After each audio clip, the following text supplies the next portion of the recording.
Es por eso que mientras más estrés tú tengas, mientras más tenso o tensa te encuentres, obviamente va a ser mucho más difícil que tú tomes decisiones, ¿verdad? No estás en condiciones para hacerlo. A lo mejor te pasó, ¿verdad? Cuando estabas en la universidad, ¿no? Y que ibas a enfrentar un examen así oral y tú te las sabías de todas, habías estudiado toda la noche, te sabías todas las respuestas, pero al momento de presentarte en el examen y viste al profesor enfrente tuyo, inmediatamente empezaste a dudar si podías o no y te empezaste a llenar de ansiedad y no sabes por qué, pero se te borró la información. Alguien te hackeó tu cerebro y todo aquello que tú te sabías ya no existe más. ¿A alguien le pasó eso? A mí me pasó varias veces. Y ya después de que te reprueban, o no, dices cosas como, pero si yo había estudiado, si yo me lo sabía todo. Y como por arte de magia, una vez que ya tienes el cero bien plantado, te acuerdas de todo, ¿verdad? Ahora ya para qué, si ya no hay examen, pues sí, eso te pasa porque al disminuir la ansiedad, nuevamente se activa la zona prefrontal y tú ya puedes recordar todo aquello que se te había olvidado. Esas son las jugarretas que luego nos juega nuestro cerebro, ¿te imaginas?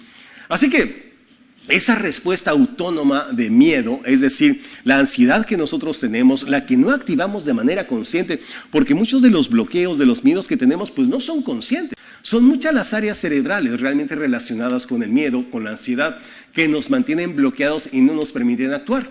Por ejemplo, el córtex prefrontal, ¿no? El córtex prefrontal recibe la información a través de nuestros sentidos, visual, auditivo y kinestésico. Recibo la información del medio ambiente.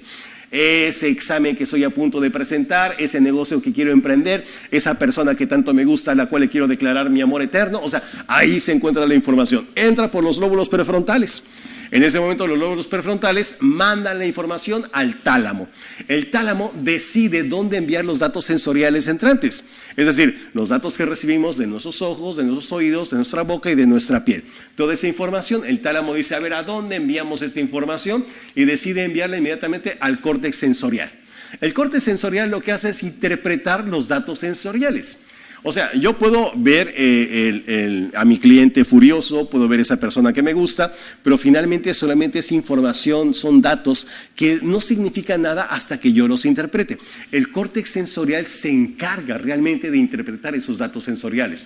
Y entonces empiezo a interpretar eso como ansiedad, como preocupación, como incertidumbre, e inmediatamente empiezo a ponerme en alerta, porque ya se activó la parte sensorial. En ese momento entra en función el hipocampo. El hipocampo es el que almacena y recupera los recuerdos conscientes. Procesa conjuntos de estímulos para establecer el contexto.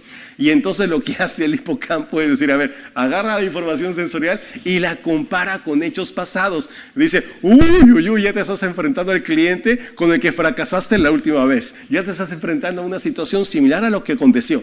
Y entonces el contexto sumado con lo sensorial es lo que dispara la acción inmediata. Por eso la amígdala entra en acción inmediatamente, decodifica las emociones, determina la posible amenaza, almacena los recuerdos y las emociones del miedo, y ahí la amígdala es la responsable. Una vez que interpretó los datos sensoriales, dice, muy bien, ¿dónde mando la información? Pues la manda inmediatamente al hipotálamo, y el hipotálamo activa la respuesta de lucha o huida.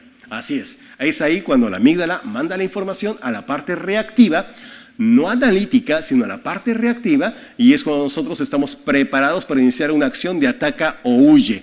No estamos preparados para pensar, no, sino para responder, no, ni siquiera para reaccionar. Y obviamente muchas de esas reacciones no son nada productivas, nada positivas, y acabamos fracasando en nuestro intento. Se nos olvidaron las respuestas, no dijimos las cosas apropiadas delante del cliente, se nos olvidaron las cosas importantes que teníamos que mantener y se nos fue todo. Y entonces nuestro rendimiento cae y no pudimos hacer absolutamente nada. Y si alguien te pregunta, dices algo como, ¿es que me bloqueé? ¿Es que no supe qué pasó? ¿Es que se me fue la información? ¿Es que no me acordé? Pues sí, tu cerebro no estaba preparado realmente para enfrentar esa respuesta.